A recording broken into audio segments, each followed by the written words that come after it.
જય સ્વામિનારાયણ મહાદેવ હર Swaminarayan Gurukul college science and IT Gurukul કોલેજમાં તમે બધાએ ફર્સ્ટ યરમાં એડમિશન લીધું છે એ માટે પહેલાં તો તમને બધાને શુભેચ્છાઓ પ્લસમાં તમે એક 12th સાયન્સ પૂરું કરીને હવે એક તમારી નવી સફર શરૂ થવા જઈ રહી છે કે વાત કરીએ કે અત્યાર સુધી તમે 12 ધોરણ છે એ પૂરા કરી અને હવે એક નવી કોલેજ લાઈફ શરૂ કરવા જાવ છો તો અત્યાર સુધી તમને એવા ઘણા બધા વિચારો હશે અથવા તો તમને એવું ઘણી જગ્યાએ સાંભળ્યું હશે કે ભાઈ 12 સુધી ભણી લો પછી તો મજા જ છે 100% મજા છે મજા કઈ રીતે છે તો કે સિલેબસ છે હવે સિલેબસ તમારે તમને એ કોન્સેપ્ટ છે એ કોન્સેપ્ટના જો બેઝિક આવડતા હોય તો તમે સિલેબસ છે ઈઝીલી છે એ કરી શકો છો પ્લસમાં તમારું જે ફોલો વર્ક છે એ રોજનું ફોલો વર્ક હોય રોજનું તો તમે શું છે તો કે ઈઝીલી તમે જે કોલેજ લાઈફ છે એને એન્જોય કરી શકો છો બરાબર તો આ જે FYBSc ની વાત આપણે કરીએ છીએ તમને વિશાલ સાહેબનો એક વિડિયો આવી ગયો છે કે જેમાં આપણે તમને એક્ઝામની પેપર સ્ટાઇલ આપણે કઈ યુનિવર્સિટીમાં છીએ એ બધી માહિતી તમને આપી દીધી છે ઇન્ટરનલ માર્ક્સ કઈ રીતના હોય એક્સટર્નલ માર્ક્સ કઈ રીતના હોય એ બધી જ માહિતી છે તો તમને વિશાલ સાહેબે ખૂબ જ સારી રીતે તમને આપી દીધેલી છે બરાબર એટલે એ માહિતી તમને મળી ગઈ છે હવે જો વાત કરવામાં આવે તો મારું નામ પ્રશાંત એસ વ્યાસ છે ગુરુકુળ સાયન્સ કોલેજમાં એઝ અ કેમિસ્ટ્રી લેક્ચરર તરીકે ઘણા કેટલાક સમયથી લેક્ચરર તરીકે કરું છું તમારો જે સિલેબસ છે એ સિલેબસની વાત કરતા પહેલા મારો સબ્જેક્ટ છે કેમિસ્ટ્રી બરાબર કેમિસ્ટ્રી મતલબ કે રસાયણ વિજ્ઞાન શું છે રસાયણ વિજ્ઞાન કેમિસ્ટ્રી એટલે રસાયણ વિજ્ઞાન આપણે વાત કરી કે ભાઈ ઘણા બધા એડમિશન લેવા આવ્યા ત્યારે કહેતા હતા કે સાહેબ શું રાખવું છે તો કે કેમિસ્ટ્રી રાખવું છે શું કામે રાખવું છે કેમિસ્ટ્રી તો કે કેમિસ્ટ્રીમાં સ્કોપ ઘણા બધા છે શું ફાવે છે તો કે કેમિસ્ટ્રી ફાવે છે તો આપણને એવું લાગે છે કે મને કેમિસ્ટ્રી આવડે છે પણ શું આપણને કેમિસ્ટ્રીના બેઝિક ખબર છે કેમિસ્ટ્રીના બેઝિક આપણને ખબર છે જો કેમિસ્ટ્રીના બેઝિક તમને ખબર હોય તો તમે ઈઝીલી શું કરી શકો તો કે તમે ઈઝીલી છે કેમિસ્ટ્રી છે આપણને ખબર છે કે વાઇડ રેન્જ છે તમે કેમિસ્ટ્રી કરી મતલબ કે માસ્ટર આ બેચલર ઓફ સાયન્સ છે બેચલર ઓફ સાયન્સ પૂરું કરી અને તમે બે બાજુ જઈ શકો છો એક તો ફિલ્ડ છે એજ્યુકેશન ફિલ્ડ અને સેકન્ડ ફિલ્ડ છે ઇન્ડસ્ટ્રી ફિલ્ડ બરાબર મતલબ કે ઇન્ડસ્ટ્રીમાં તમે જઈ શકો એજ્યુકેશન ફિલ્ડમાં તમે BSc પછી તો કે B.Ed કરી શકો છો અથવા તો BSc પછી ડાયરેક્ટ તમે MSc કરો છો માસ્ટર ઓફ સાયન્સ અને માસ્ટર ઓફ સાયન્સ કરીને પછી B.Ed કરો તો તમે 1 to 12th માં ભણાવી શકો છો બરાબર 1 થી 12 ધોરણમાં તમે ગમે ત્યાં એઝ અ વિજ્ઞાન શિક્ષક તરીકે તમે ભણાવી શકો પછી જો તમારી પાસે MSc હોય અને પ્લસમાં તમારે નેટ પછી GSET પછી આવી બધી એક્ઝામ છે એ બધી એક્ઝામ ક્લિયર કરો તો તમે એઝ અ પ્રોફેસર તરીકે કોઈ પણ કોલેજમાં છે ફરજ બજાવી શકો છો એઝ અ પ્રોફેસર તરીકે મતલબ કે MSc નેટ GSET આ તો એજ્યુકેશનની વાત છે કે એજ્યુકેશન ફિલ્ડમાં તમારે આગળ વધવું હોય તો ઇન્ડસ્ટ્રી ફિલ્ડમાં તો કે ઇન્ડસ્ટ્રી ફિલ્ડની આમ જોવા જઈએ તો કોઈ આમ વાત કરીએ તો છેડો જ નથી શું કામ કારણ કે ઇન્ડસ્ટ્રી ફિલ્ડ તો કેટલા બધા હોય ફોર એક્ઝામ્પલ ફાર્મા કંપની હોય બરાબર મતલબ કે ફાર્માસ્યુટિકલ કોઈ પણ ડ્રગ દવા મળે એ પછી પેસ્ટિસાઇડ હોય કે જે આપણે ખેતરમાં નાખીએ છીએ પેસ્ટિસાઇડની કંપની હોય પછી પેઇન્ટની કંપની હોય રંગની બરાબર પછી ડાઇઝની કંપની હોય આવું તો કેટલું બધું લિસ્ટ કરી શકું કે સવારથી સાંજ સુધી બોલ્યા જાય તો આ લિસ્ટ છે ને પૂરું ન અને તમને ખબર છે કે 12th માં પણ તમારે ચેપ્ટર આવતું રોજિંદા જીવનમાં રસાયણ વિજ્ઞાન કે જેમાં તમે વાત કરેલી છે કે મારે એમાં ડીપમાં તમને કહેવાનું નથી કે કેમિસ્ટ્રી છે ક્યાં છે એ તમે ચેપ્ટર ભણેલા છો ને એ ચેપ્ટર તમે જોયેલું છે એટલે આ રીતની બે તમારે સ્કોપ છે આફ્ટર કેમિસ્ટ્રી બરાબર કેમિસ્ટ્રી પછી તમારી પાસે બે સ્કોપ છે હવે હું તો વાત કરતો હતો કે બેઝિકની કે કેમિસ્ટ્રીના બેઝિક ક્યાં ક્યાં આપણને ખબર હોવા જોઈએ તમને પહેલા જ આપણે કીધેલું હતું કે તમારે FY માં તમારો જે સિલેબસ છે એમાંથી 70 to 80% સિલેબસ એ કેનો છે તો કે 12th નો જ છે 11 12th માં તમે જે ભણી ગયા છો એ ત્યાં ગુજરાતીમાં ભણ્યા ને અહીંયા ભણવાનું છે ઇંગ્લિશમાં એટલો જ ફેર છે બાકી એકાદ ચેપ્ટર જેવું આવે છે કે જે તમારા માટે નવું હશે. એટલે આ તમને બહુ જ સરળતાથી તમારું પહેલું સેમેસ્ટર છે ઈઝીલી ક્લિયર આઉટ થઈ જશે. જો પણ બેઝિક ની વાત કરીએ તો બેઝિક માં તમને જેમ તમારે ગુજરાતી ભણવું હોય તો તમને કલમ ખડીઓ આવડવો જોઈએ. ઇંગ્લિશ ભણવું હોય તો તમારી પાસે એબીસીડી તમને આવડવી જોઈએ. એ જ રીતે જો તમારે કેમેસ્ટ્રીમાં આગળ વધવું હોય તો તમને પિરિયોડિક ટેબલ વિશે ખબર હોવી જોઈએ. પિરિયોડિક ટેબલ વિશે તમને ખબર હોવી જોઈએ. આ પિરિયોડિક ટેબલમાં 1 to 30 એલિમેન્ટ્સ છે. મતલબ કે 1 to 30 એલિમેન્ટ્સ છે. 1 to 30 એલિમેન્ટ્સ ના તમને નામ આવડવા જોઈએ. 1 થી 20 ના તમને આવડે છે. હા હેરી બે બોકાના ઓ ફની સોમે એસી પોષક આપો કે. આ 1 થી 20 સુધીના છે. 21 થી 30 છે. 21 થી 30 ઈ સંક્રાંતિ ધાતુ તત્વો તમે કહેતા હતા. સંક્રાંતિ ધાતુ તત્વો એને ઇંગ્લિશમાં અહીંયા શું કહીએ છીએ આપણે? ટ્રાન્ઝિશન સિરીઝ કહેવાય. શું કહેવાય? Transition series. કોને? સંક્રાંતિ ધાતુ તત્વોને 21 થી 30 છે ને ટ્રાન્ઝિશન સિરીઝ. મતલબ કે તમને પિરિયોડિક ટેબલમાં 1 થી 30 ટ્રાન્ઝિશન સિરીઝ 21 થી 30 1 થી 30 તત્વો એમાં 1 થી 20 છે એના નામ તમને આવડે છે. હા હેલી બોકાના જે તમે સૂત્ર વર્ષોથી જોવો છો એ. અને 21 થી 30 છે સંક્રાંતિ ધાતુ તત્વો મતલબ કે ટ્રાન્ઝિશન સિરીઝ છે એ તમને આવડવી જોઈએ. પ્લસમાં જો વાત કરવામાં આવે આગળ પિરિયોડિક ટેબલમાં તમે વધો તો પિરિયોડિક ટેબલ છે એમાં ત્રણ વસ્તુઓ તમને જોવા મળે છે. કઈ ત્રણ વસ્તુઓ? તો કે એમાં તમને ધાતુ, અધાતુ અને અર્ધધાતુ આ રીતે તમે પિરિયોડિક ટેબલને છે બાયફર્કેટ કરી શકો છો, એનું વર્ગીકરણ કરી શકો છો. ધાતુ, અધાતુ અને અર્ધધાતુ. ધાતુ એટલે શું? તો કે ધાતુને ઇંગ્લિશમાં આપણે મેટલ્સ કહીએ છીએ. મેટલ. અધાતુ એટલે તો કે અધાતુ એટલે એને આપણે કહીએ છીએ નોન મેટલ્સ.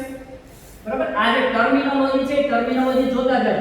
ભણવાનું છે એનું એ પણ ખાલી લેંગ્વેજ ચેન્જ થાય છે. અને જે અર્ધધાતુ છે એને આપણે કહીએ છીએ મેટલોઇડ્સ. એને ઇંગ્લિશમાં કહેવામાં આવશે મેટલોઇડ્સ. મતલબ કે ધાતુ, અધાતુ અને અર્ધધાતુ. તો આપણને પ્રશ્ન થાય છે ધાતુ એટલે શું, અધાતુ એટલે શું અને અર્ધધાતુ એટલે શું? તો કે ધાતુ એટલે એવી ધાતુ કે આપણને એના ગુણધર્મો ખબર છે કે ધાતુ ચળકાટ ધરાવે, એને ટીપીને પતરા બનાવી શકાય, એની કન્ડક્ટિવિટી સારી હોય. મતલબ કે કન્ડક્ટિવિટી એટલે વિદ્યુત વાહકતા છે સારી હોય. અધાતુ તો કે અધાતુ છે એને ટીપીને પતરા ન બનાવી શકાય, એ ચળકાટ ન ધરાવતી હોય, પ્લસમાં એની વિદ્યુત વાહકતા ન હોય, તો એને આપણે શું કહેતા હતા? અધાતુ કહેતા. પછી વાત આવે અર્ધધાતુ. અર્ધધાતુ એટલે શું? તો કે અર્ધધાતુ એટલે એમાં ધાતુ જેવા ગુણધર્મ હોય અને અધાતુ જેવા ગુણધર્મ હોય. એને શું કહીએ છીએ આપણે? અર્ધધાતુ કહીએ છીએ. એને શું કહેવામાં આવે છે? અર્ધધાતુ કહેવામાં આવે છે. તો ધાતુ એટલે શું? તો કે જો ઓક્સિડેશન અવસ્થા મતલબ કે સંયોજકતાના બેઝ ઉપર વાત કરવામાં આવે, કેના બેઝ ઉપર? સંયોજકતા ઉપર. તો ધાતુઓ હશે એની બાહ્યતમ કક્ષામાં, બાહ્યતમ કક્ષા એટલે ઇંગ્લિશમાં કહેવાય આઉટરમોસ્ટ ઓર્બિટલ. શું કહેવાય? આઉટરમોસ્ટ ઓર્બિટલ. મતલબ કે ધાતુ છે એની બાહ્યતમ કક્ષામાં +1 +2 અને +3 મતલબ કે 1 2 કે 3 ઇલેક્ટ્રોન રહેલા હશે. એટલે તો +1 +2 +3 ન લખવું હોય તો તમે એવું લખી શકો કે ધાતુ છે એની બાહ્યતમ કક્ષામાં 1 થી 3 ઇલેક્ટ્રોન હાજર રહેલા હોય છે. જો અધાતુની વાત કરવામાં આવે તો અધાતુમાં 5 થી 7 ઇલેક્ટ્રોન એની બાહ્યતમ કક્ષામાં હાજર રહેલા હોય છે. અને અર્ધધાતુ હોય તેમાં 4 ઇલેક્ટ્રોન એની બાહ્યતમ કક્ષામાં હોય. હવે તમને ખબર છે કે ભાઈ આ જે અષ્ટકનો રૂલ છે એ આપણને ખબર છે. અષ્ટકનો રૂલ માનો કે ક્લોરીન છે તો ક્લોરીનની બાહ્યતમ કક્ષામાં 7 ઇલેક્ટ્રોન હોય. 1 2 3 4 5 6 અને 7. આ એક ક્લોરીન છે. બીજો ક્લોરીન છે એની બાહ્યતમ કક્ષામાં પણ 7 ઇલેક્ટ્રોન છે. 1 2 3 4 5 6 અને 7. તો આ ક્લોરીનને અષ્ટક પૂરું કરવા માટે 1 ઇલેક્ટ્રોન ઘટે છે. આ ક્લોરીનને અષ્ટક પૂરું કરવા માટે પણ 1 ઇલેક્ટ્રોન ઘટે છે. તો આ બે શું કરી લેશે? એકબીજા સાથે ભાગીદારી કરી લેશે. ભાગીદારી કરશે તો આ ક્લોરીનના 8 ઇલેક્ટ્રોન પૂરા થઈ જશે, આ ક્લોરીનના પણ 8 ઇલેક્ટ્રોન પૂરા થઈ જશે. મતલબ કે Cl Cl વચ્ચે એક આયોનિક બોન્ડ બનશે. મતલબ કે ધાત્વિય બંધ બનશે. આ આયોનિક બોન્ડ બનશે. આ આયોનિક બોન્ડ છે એ આયોનિક બંધ છે આની વચ્ચે છે. તો આ જ રીતે શું હોય તો કે ધાતુ, અધાતુ, અર્ધધાતુ હોય. ધાતુ છે એની બાહ્યતમ કક્ષામાં 1 થી 3 ઇલેક્ટ્રોન હોય. આપણને ખબર છે કે કોઈ પણ ધાતુ, અધાતુ કે અર્ધધાતુ એને શું થવું છે તો કે સ્ટેબલ થવું છે. એની બાહ્યતમ કક્ષામાં 8 ઇલેક્ટ્રોન પૂરા થાય એવું એને બનવું છે. તો આ ધાતુ પાસે બાહ્યતમ કક્ષામાં કાં તો 1 ઇલેક્ટ્રોન હોય, કાં તો 2 ઇલેક્ટ્રોન હોય, કાં તો 3 ઇલેક્ટ્રોન હોય. ઈ સમૂહ ઉપર આધાર રાખે. સમૂહ કેટલા છે? 18. ઈ સમૂહ ઉપર આધાર રાખે કે એની બાહ્યતમ કક્ષામાં 1 ઇલેક્ટ્રોન હશે, 2 હશે કે 3 હશે. આલ્કલાઇન અર્થ મેટલ હોય મતલબ કે પેલી લિથિયમ વાળી એમાં બાહ્યતમ કક્ષામાં 1 ઇલેક્ટ્રોન જ હોય. બરાબર? તો ઈ રીતના 1, 2 કે 3 ઇલેક્ટ્રોન હશે. તો આને જો 8 ઇલેક્ટ્રોન કરવા હોય, એની બાહ્યતમ કક્ષામાં 8 ઇલેક્ટ્રોન કરવા હોય તો એને શું કરવું પડે તો કે ઇલેક્ટ્રોન છે ઈ કાં તો મેળવી શકે કાં તો ગુમાવી શકે. આને જો 8 કરવા હોય તો જો 1 ઇલેક્ટ્રોન હોય તો એને 7 ઇલેક્ટ્રોન મેળવવા પડે, 2 હોય તો 6 ઇલેક્ટ્રોન મેળવવા પડે, 3 હોય તો 5 ઇલેક્ટ્રોન મેળવવા પડે. તો એના કરતા એવું કરે કે ભાઈ 1 ઇલેક્ટ્રોન ગુમાવી દે, 2 હોય તો 2 ઇલેક્ટ્રોન ગુમાવી દે, 3 હોય તો 3 ઇલેક્ટ્રોન ગુમાવી દે. તો ઈ સેલું રહેશે તો કે હા ઈ સેલું રહેશે. અને ઈ ઇલેક્ટ્રોન ગુમાવે છે એટલે બધા ધાતુઓ ઉપર શું ચાર્જ આવે તો કે એના ઉપર હંમેશા પ્લસ ચાર્જ આવે છે. એના ઉપર હંમેશા શું આવે? પ્લસ ચાર્જ આવે. આના છે નોન મેટલ અધાતુ. એની બાહ્યતમ કક્ષામાં 5, 6 કે 7 ઇલેક્ટ્રોન છે. કેટલા? 5, 6 કે 7. મતલબ કે આને અષ્ટક પૂરું કરવા માટે કાં તો 5 હોય તો એને 3 ઇલેક્ટ્રોન મેળવવા પડે, 6 હોય તો 2 ઇલેક્ટ્રોન મેળવવા પડે અને 7 હોય તો 1 ઇલેક્ટ્રોન મેળવવો પડે. અથવા તો એવું પણ કરી શકે આ 5 ઇલેક્ટ્રોન ગુમાવી દે, 6 હોય તો 6 ઇલેક્ટ્રોન ગુમાવી દે, 7 હોય તો 7 ઇલેક્ટ્રોન ગુમાવી દે. તો એવું કરે નહીં. ઈ શું કરે તો કે જે ઈઝીલી અવેલેબલ હોય ને એ જ કરે. મતલબ કે ઈઝીલી અવેલેબલ શું છે તો કે ઇલેક્ટ્રોન ગેઇન કરશે, ઇલેક્ટ્રોન ગેઇન કરશે, ઇલેક્ટ્રોન મેળવશે અને ઇલેક્ટ્રોન મેળવશે એટલે આની ઉપર ચાર્જ શું આવે તો કે માઈનસ ચાર્જ આવે. મતલબ કે અધાતુ બધા કેવા હશે? માઈનસ ચાર્જ વાળા હશે. અર્ધધાતુની વાત કરીએ તો અર્ધધાતુની બાહ્યતમ કક્ષામાં 4 ઇલેક્ટ્રોન છે. મતલબ કે આની પાસે બે રસ્તા ખુલ્લા છે. કાં તો 4 ઇલેક્ટ્રોન મેળવી લે, કાં તો 4 ઇલેક્ટ્રોન ગુમાવી લે. ટોટલ કરવાના છે 8 ઇલેક્ટ્રોન. એટલે આ અર્ધધાતુનો ગુણધર્મ ધરાવે છે. એના ઉપર આધાર રાખે તો કે સામેથી ધાતુ આવે છે કે અધાતુ આવે છે એના ઉપર આધાર રાખશે કે ઇલેક્ટ્રોન મેળવે કે ગુમાવે. મતલબ કે આ વાત છે અર્ધધાતુ. મતલબ કે આપણે વાત કરી મેટલ, નોન મેટલ અને મેટલોઇડ્સ. ધાતુના એક્ઝામ્પલ જોવા તો ધાતુના એક્ઝામ્પલમાં તમે કોઈ પણ આપી શકો, કોબાલ્ટ, નિકલ, કોપર, ઝિંક, આવા ઘણા બધા. અધાતુમાં તો કે અધાતુમાં છે oxygen, nitrogen, fluorine, chlorine, bromine અને આયોડિન. અર્ધધાતુ છે તો અર્ધધાતુમાં પેલું તો આવે કાર્બન, પછી સિલિકોન, પછી જર્મેનિયમ, પછી આર્સેનિક, એસ્ટેટાઇન, આવા બધા છે એ શું કહેવાશે? અર્ધધાતુઓ કહેવાશે. આ બધા શું કહેવાશે? અર્ધધાતુઓ કહેવાશે.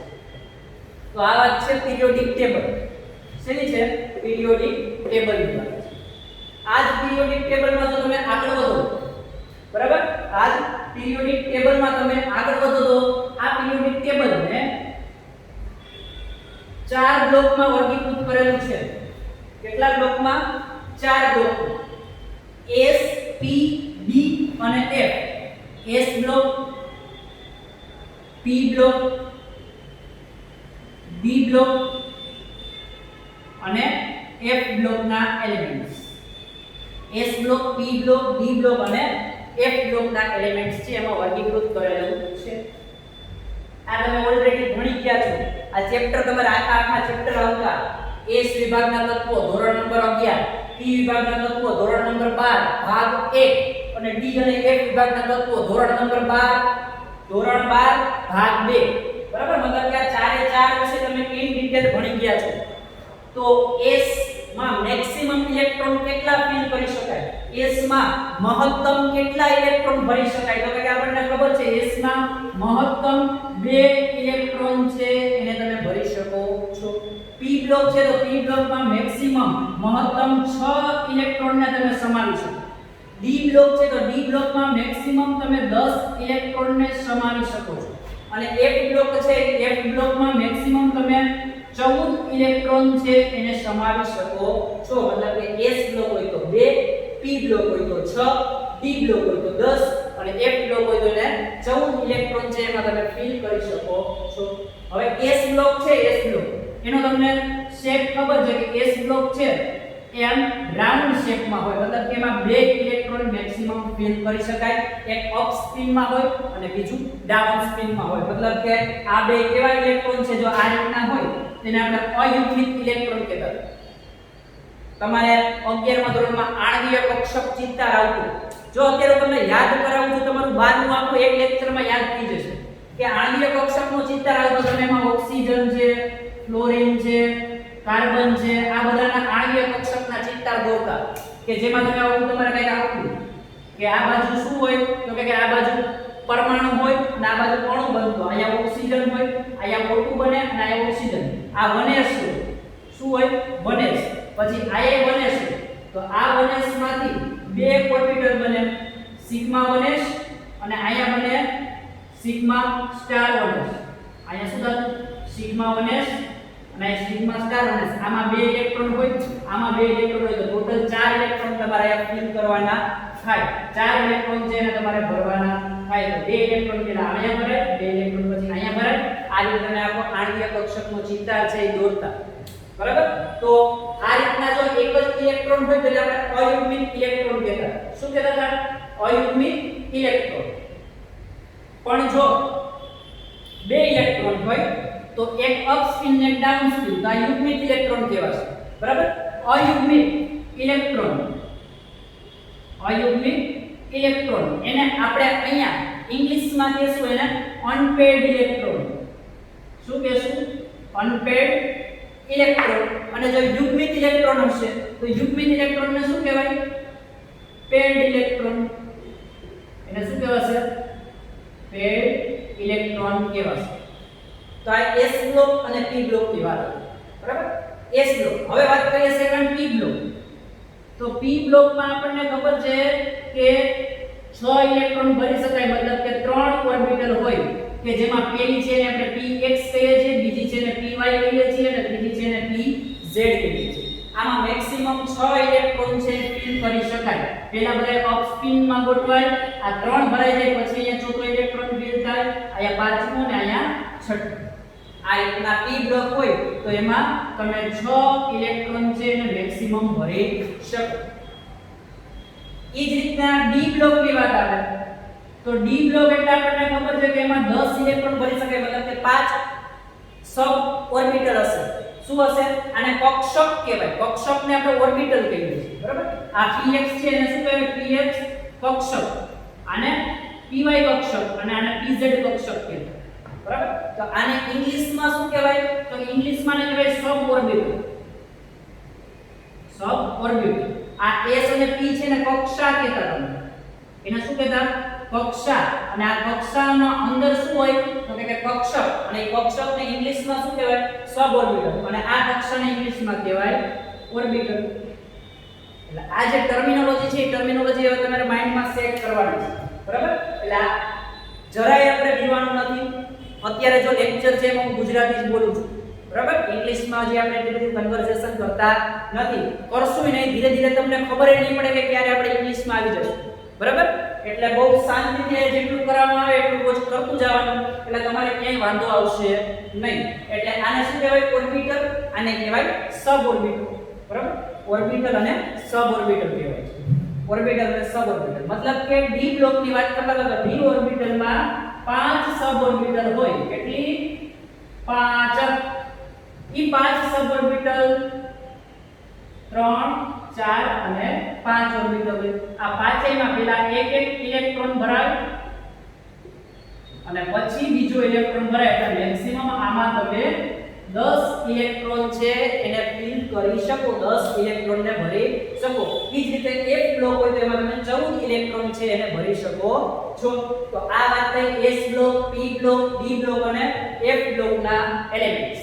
એની વાત થઈ S block, P block, D block અને F બ્લોકના એલિમેન્ટ. આ તમને ખબર છે.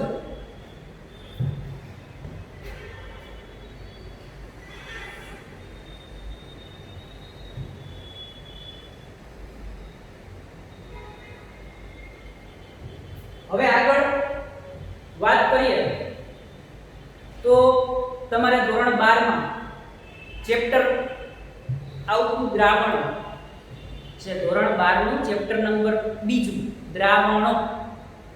દ્રાવણો ચેપ્ટર હતું. દ્રાવણો એટલે શું? તો કે દ્રાવ્ય અને દ્રાવકના મિશ્રણને આપણે શું કહીએ છીએ? તો કે દ્રાવણો કહેવાય છે.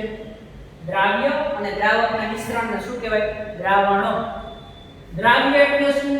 તો કે જેનું પ્રમાણ ઓછું હોય, જેનું પ્રમાણ ઓછું હોય. અને દ્રાવક એટલે તો કે જેનું પ્રમાણ વધારે હોય, વધારે હોય એને આપણે શું કહેવાય છે? દ્રાવક. અને દ્રાવ્ય અને દ્રાવકના મિશ્રણથી શું બને? દ્રાવણો. તો આપણે તો હવે ઇંગ્લિશ મીડિયમમાં ભણવાનું છે એટલે દ્રાવ્યને આપણે શું કહેશું? તો કે દ્રાવ્યને કહેવાય ભાઈ સોલ્યુટ. SOLUTE સોલ્યુટ. દ્રાવક એટલે તો કે દ્રાવકને કહેવાય સોલવન્ટ. દ્રાવકને શું કહેવાય? સોલવન્ટ. અને દ્રાવણ છે એ દ્રાવણને કહેવાય સોલ્યુશન. એને શું કહેવામાં આવે? સોલ્યુશન. મતલબ કે દ્રાવ્ય એટલે સોલ્યુટ, દ્રાવક એટલે સોલવન્ટ અને દ્રાવણ એટલે સોલ્યુશન. બરાબર? દ્રાવ્ય, દ્રાવક અને દ્રાવણ. દ્રાવ્ય અને દ્રાવકના મિશ્રણથી આપણને શું મળે છે? સોલ્યુશન મળે છે. તો આ દ્રાવણના બેઝ ઉપર આપણે જુદી જુદી ટર્મ, તમે ઘણી બધી ટર્મ છે, ઘણી બધી રાશિઓ છે, ઘણી બધી રાશિઓ જોઈ ગયા. કેવી રાશિ? તો પહેલું તમારે આવતું પરસેન્ટેજ વેઇટ બાય વેઇટ, મતલબ કે વજનથી ટકાવારી. આને તમે કહેતા વજનથી ટકાવારી. બીજું તમારે આવતું પરસેન્ટેજ વેઇટ બાય વોલ્યુમ, મતલબ કે એને કહેતા તમે વજન કદથી ટકાવારી. ત્રીજું આવતું પરસેન્ટેજ વોલ્યુમ બાય વોલ્યુમ, મતલબ કે એને કહેતા કદથી ટકાવારી. કદથી ટકાવારી. ચોથું તમારે આવતું મોલ અંશ. પાંચમું આવતું મોલારિટી. છઠ્ઠું આવતું મોલાલિટી. આ આટલી ટર્મ છે, આ આટલી ટર્મને તમારે ગમે અહીંયા જાશો, બીએસસી પૂરું કરશો, એમએસસી પૂરું કરશો, આગળ જોબમાં જાશો, ઇન્ડસ્ટ્રીમાં જાશો એટલે આમાંથી કોઈ પણ એક તમને ટર્મ તો પૂછશે જ કે એનું ઇક્વેશન શું. અત્યાર સુધી તમે ગોખેલું છે, હવે આપણે ગોખવાનું તો ઈઝીલી યાદ રાખવાનું છે. તમને આવડતું હોય તો વેલેમ પૂછશે કે જો તમને ઈઝીલી યાદ રહી જતું હોય, પણ ઘણાને શું છે તો કે આમાં ગોટો વળી જતો હોય, એકનું બીજામાં બીજાનું ત્રીજામાં વળી જતું હોય. તો એના માટે આપણે આને આજે સરખી રીતે સમજશું. તો વાત કરીએ પહેલા આપણે આ આટલી ટર્મ 6 ટર્મ છે, 6 ટર્મને જોવાની છે. પહેલા હું ચાલુ કરું મોલ થી. મોલ એટલે શું? તો કે મોલ ની ડેફિનેશન આપણને ખબર છે. મોલ એટલે વજન ના છેદમાં અણુભાર. મોલ એટલે વજન ના છેદમાં અણુભાર. આને વ્યાખ્યા આપવી તો આપણે આપી શકાય એકમ અણુભાર દીઠ ઓગાળેલા દ્રાવ્યના જથ્થાને તેનો મોલ કહેવામાં આવે છે. એકમ અણુભાર દીઠ ઓગાળેલા દ્રાવ્યના જથ્થાને તેનો મોલ કહેવામાં આવે છે. મતલબ કે મોલ બરાબર વજનના છેદમાં અણુભાર. હું અહીંયા ગુજરાતીમાં લખીશ અને અહીંયા ઇંગ્લિશમાં લખતો જઈશ. બરાબર? તમારે ક્યાંક એવું થાય કે મને આ ઉપયોગી છે તો એ બોર્ડનો તમે સ્ક્રીનશોટ પાડી શકો છો, તમારે કામ આવશે. મતલબ કે આને ઇંગ્લિશમાં લખતો તો હું લખી શકું mole is equal to weight divided by અણુભાર એટલે કહેવાય molecular weight. Weight divided by molecular weight. Weight divided by molecular weight. For example, એવો તમને પ્રશ્ન પૂછે પહેલો કે 50 ગ્રામ પાણીના મોલ ગણો. 50 ગ્રામ પાણીના મોલ ગણો. તો તમારે શું લખવું પડે? તો કે મને વજન કેટલું આપ્યું છે? 50 ગ્રામ. પાણીનો અણુભાર તો કે H2O છે એટલે 2 હાઇડ્રોજન અને 1 ઓક્સિજન. 2 કૌંસમાં 1 + 16 એટલે આનો અણુભાર કેટલો આવશે? 18 ગ્રામ પ્રતિ મોલ. મારી પાસેનો વજન છે તો મને પાણીના મોલ મળી જાય. પાણીના મોલ મતલબ કે લખવું હોય તો moles of H2O. Moles of H2O is equal to weight divided by molecular weight. Weight is given, it is 50 and molecular weight is 80. બરાબર, 15 divided by 80 જે આન્સર આવે તમારો શું થશે તો કે મોલ થશે, અને કેન્સલ આઉટ કરીએ 25 અને અહીંયા 9 25 by 9 જે તમારો આન્સર આવે એનું શું થશે તો કે મોલ થશે. તો આ રીતે તમે મોલ છે ફાઇન્ડ આઉટ કરી શકો છો. તો આ પહેલું equation mole is equal to weight divided by molecular weight, weight divided by molecular weight. Now we can talk about first one, percentage weight by weight. We have talked about percentage weight by weight. Let us discuss about percentage weight by weight. It is called percentage of weight. It is called percentage of weight by weight. Weight by weight. અને જો એને ગુજરાતીમાં કેવું હોય તો તમે એને કહી શકો વજનથી ટકાવારી, વજનથી ટકાવારી. હવે આ percentage weight by weight એનું તમારે ઇક્વેશન લખવું તો percentage weight by weight એટલે તો કે દ્રાવ્યનું વજન કેમાં ગ્રામમાં ના છેદમાં, દ્રાવ્યનું વજન ગ્રામમાં ના છેદમાં શું આવે તો કે દ્રાવણનું વજન ઈ પણ કેમાં તો કે ગ્રામમાં. આ percentage weight by weight છે એટલે દ્રાવ્ય એ કેમાં હશે વજનમાં અને દ્રાવક પણ કેમાં હશે વજનમાં હશે. મતલબ કે સોલ્યુટ પણ કેમાં હશે, સોલ્યુટ એ ગ્રામમાં હશે અને સોલ્વન્ટ પણ કેમાં હશે તો કે ગ્રામમાં હશે.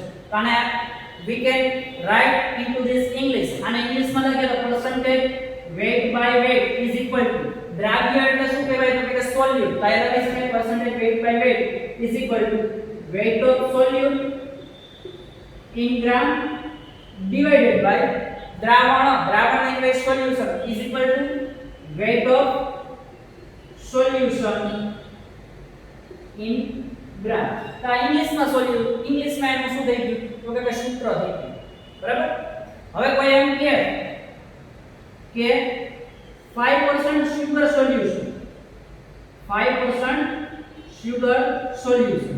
તો 5% sugar solution it means શું percentage છે always 100 માં હોય, percentage always 100 માં હોય એટલે 5% sugar solution મતલબ કે 5 ગ્રામ શું હશે it is sugar and it is act as solute because it is in less proportion. એનું પ્રમાણ કેવું છે ઓછું છે એટલે it acts as a solute.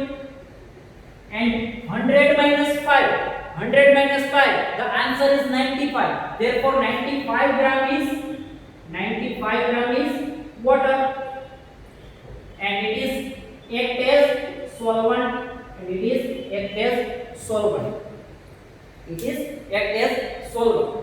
So this is the term percentage weight by weight. Percentage weight by weight is equal to weight of solute divided by weight of solution. The first term છે એ આપણે જોઈ percentage weight by weight is equal to weight of solute divided by weight of solution. શું હશે weight by weight હશે એટલે તો કે દ્રાવ્ય અને દ્રાવક બે કેમાં હશે ગ્રામમાં હશે, બે ગ્રામમાં હશે. ઓકે, નેક્સ્ટ ટર્મ જોઈએ આપણે. Second term percentage weight by volume. percentage weight by volume. We can talk about percentage weight by volume. ક્યાંક વચ્ચે ઇંગ્લિશ આવતું જાય છે. બરાબર, કારણ કે તમે બી ન જાવ આખું ગુજરાતીમાં લાગે તેમ લાગતું છે સાહેબને ઇંગ્લિશ નથી આવડતું. ના, તમારી અનુકૂળતા માટે વચ્ચે ક્યાંક ઇંગ્લિશ આવતું જશે, ક્યાંક ગુજરાતી આવતું જશે. એટલે now we can talk about percentage weight by volume. Second term percentage weight by volume. percentage weight by volume એને આપણે કહેવાય છે વજન કદથી ટકાવારી.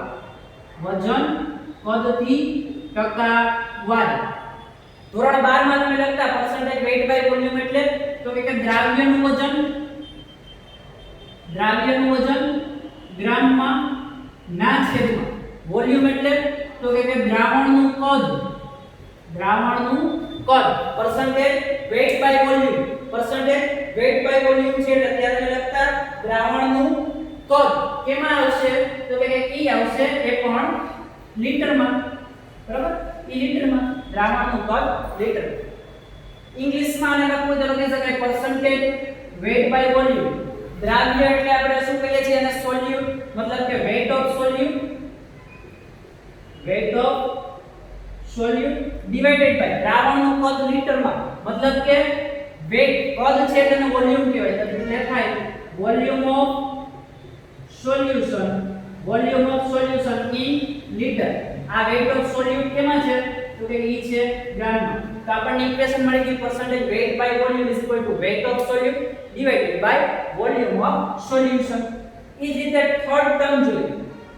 આ percentage weight by volume છે એટલે દ્રાવ્ય મતલબ કે સોલ્યુટ છે ઈ કેમાં હશે ગ્રામમાં, અને બીજું છે ઈ દ્રાવક, મતલબ કે પેલું હોય દ્રાવ્ય હોય ને બીજું હોય દ્રાવક હોય, એવું યાદ રાખવાનું. પેલું દ્રાવ્ય અને બીજું દ્રાવક. એટલે દ્રાવક છે તો આયા દ્રાવક એટલે આપણે સોલ્વન્ટ કહીએ છીએ. ઈ કેમાં હશે તો કે લીટરમાં, ઈ લીટરમાં હશે. થર્ડ ટર્મ જોઈએ percentage volume by volume. percentage volume by volume એટલે તો કે દ્રાવ્ય કેમાં હશે કદમાં, દ્રાવ્ય કેમાં હશે કદમાં, અને દ્રાવક પણ કેમાં હશે કદમાં. તો percentage volume by volume એટલે આપણે લખી શકીએ volume of, મતલબ કે એને ગુજરાતીમાં પહેલા લખીએ percentage volume by volume એટલે દ્રાવ્યનું કદ આપણે લખીએ દ્રાવ્યનું કદ કેમાં લખીએ તો કે ml માં ના છેદમાં દ્રાવણનું કદ લીટરમાં, ના છેદમાં દ્રાવણનું કદ લીટરમાં, બરાબર? દ્રાવણનું કદ લીટરમાં. આયા બધામાં percentage multiply by 100 આવશે, બધામાં multiply by 100 આવશે કારણ કે percentage છે એટલે બધામાં multiply by 100 આવશે. ફર્સ્ટ ઇક્વેશન છે એમાં પણ percentage weight by weight is equal to શું હતું તો કે દ્રાવ્યનું વજન ગ્રામમાં ના છેદમાં દ્રાવણનું વજન ગ્રામમાં એને ગુણ્યા 100, કારણ કે percentage છે. આને ઇંગ્લિશમાં લખીએ તો percentage weight by weight is equal to weight of solute in gram divided by દ્રાવણ છે એટલે weight of solution in gram multiplied by 100. ટકાવારી છે એટલે હંમેશા એને 100 વડે ગુણવામાં આવે તો જ ટકાવારી થાય. એટલે આ percentage volume by volume એટલે દ્રાવ્યનું કદ ml માં ના છેદમાં total volume of solution. આને પણ આપણે ml માં લઈ શકીએ. સરખો એકમ કરવો હોય તો આને ml કરી નાખીએ. દ્રાવ્યનું કદ ml માં ના છેદમાં દ્રાવણનું કદ ml માં, percentage છે એટલે એને ગુણ્યા 100, percentage છે એટલે એને ગુણ્યા 100. આને ઇંગ્લિશમાં લખું તો percentage volume by volume is equal to weight of દ્રાવ્યને શું કહેવાય સોરી કદ છે એટલે volume of solute divided by દ્રાવણો છે એટલે volume of solution કેમાં તો કે ml માં, આ પણ કેમાં ml માં એટલે એને મલ્ટીપ્લાય બાય 100. તો આ થઈ ગયું percentage volume by volume. Ready? તો આજે આપણે અહીંયા સુધી ત્રણ ટર્મ જોઈ. કેટલી ટર્મ જોઈ? ત્રણ term. percentage weight by weight, percentage weight by volume અને percentage volume by volume. હજી કહું છું કે percentage હોય એટલે હંમેશા એને 100 વડે મલ્ટીપ્લાય કરવા પડે. એટલે શું કરવા પડે? 100 વડે મલ્ટીપ્લાય કરવા પડે. અહીં તમારે ગ્રામ છે તો અહીં ml માં લખવું છે, ml માં તમે લખી શકો. બરાબર? એટલે આ જે છે આપણે ત્રણ ટર્મ જોઈ. નેક્સ્ટ લેક્ચર સ્ટાર્ટ કરશું ત્યારે આપણે મોલ અંશ, મોલારિટી અને મોલારિટી ત્યાં સુધી આપણે જોશું. અહીંથી આપણે આગળ વધારશું. મોલ અંશ, મોલારિટી અને મોલારિટી. બરાબર? તો આજે આપણે અહીંયા સુધી રાખીએ છીએ. એવું આશા રાખું છું કે આ બધું તમને સમજાઈ ગયું હશે. નેક્સ્ટ લેક્ચરમાં પાછા મળીએ. ત્યાં સુધી બધાને જય સ્વામિનારાયણ, મહાદેવ હર.